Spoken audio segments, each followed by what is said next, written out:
So today is all about baskets. I know you want higher basket tosses. I know your coaches want higher basket tosses, and trust me, the judges are gonna appreciate higher basket tosses. And I'm gonna show you guys 2 drills or 2 exercises that your flyers can do to make your baskets beautiful.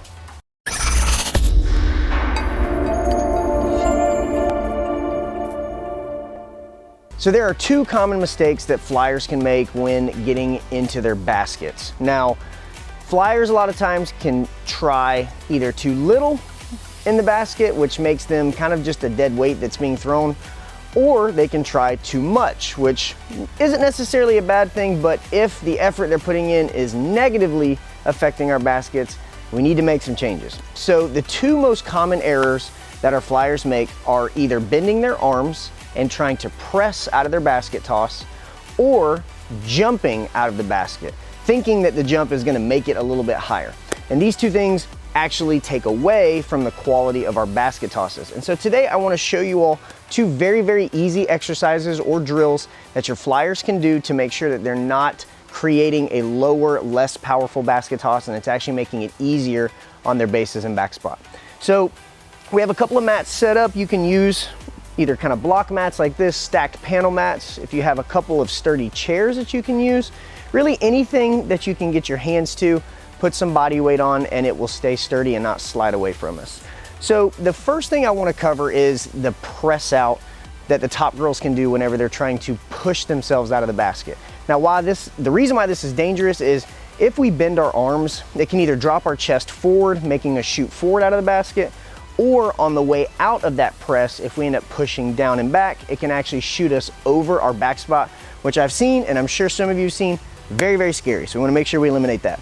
So the first thing that I would like all of our flyers to be able to do is to hold their body weight in their arms. And so what we would do is place the hands on the mats here, with the width being just outside the feet. We don't want it too wide. We don't wanna hit our legs, so just right next to our feet. From here, we'd place our hands, bring our toes underneath our knees, and get our shoulders over the toes. From here, we're gonna take our feet and lift off the floor, and we're gonna hold ourselves really sturdy here. And we're gonna see how long we can hold. Ideally, we wanna be able to hold for like 30 seconds to a minute, but start wherever you can and try to work your way up. Now, what this is gonna teach is how to stay strong in the arms and not lock out or bend and then try to lock back out once we're getting thrown. Once we feel comfortable there, what I would say is from here, let's work on lift off and tap, or if you're not at that hold point, we can work on placing the feet, lifting off, reset, lifting off, reset, lifting off, reset. And again, this works on loading the arms, keeping weight light in the feet, and allowing our bases to have a good grip without being stomped on. Play with both of these. Ideally, we'd want to work on that hold. Again, if that hold position is too challenging, work on the tap and raise until you become strong enough. Then we want to be able to work up to a 30-second to 1-minute hold for multiple reps. Now, our second issue is not only do we have the arm bend, but a lot of times flyers will try to jump out of their basket.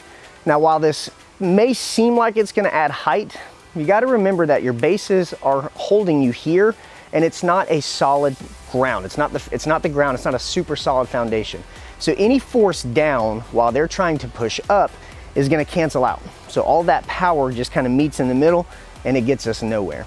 So what our goal is to keep our weight in our hands, and then as the basket starts to ride up, we're trying to stand as quickly as possible. Not jump, just stand. So once we go through our arm lockout hold here, then what we would do is we would get our weight onto our hands and be light on our feet. So kind of tapping, able to tap the feet right underneath us. Then from here, keeping the weight heavy in the arms, we would stand aggressively and drive our arms up. And again, weight in our hands, light in the feet. From here, stand and raise. Now, we're not jumping, we're not stomping our feet, we're not bending and pushing. All we're doing is trying to transfer the power, the weight, keeping it in my hands, and then stand and lift. And by doing that, your feet will stay relatively light, your power will start to shoot up versus pushing down into your basket, It'll be much easier on your bases, and you'll get out of the basket much faster, giving you that added height that helps us with our more advanced skills. Thanks so much for joining me for this video. I really hope that these exercises help your basket tosses. I know with the teams that I coach, we use this drill quite often, and it helps tremendously to keep our athletes' weight in the right spot, to not take away height from our basket tosses. If you'd like more videos on basket tosses and how to improve other stunts, click the link above. And if you haven't already, subscribe to our channel. Make sure you hit the bell for notifications so you know when we come out with new videos. We'll catch you on the next one.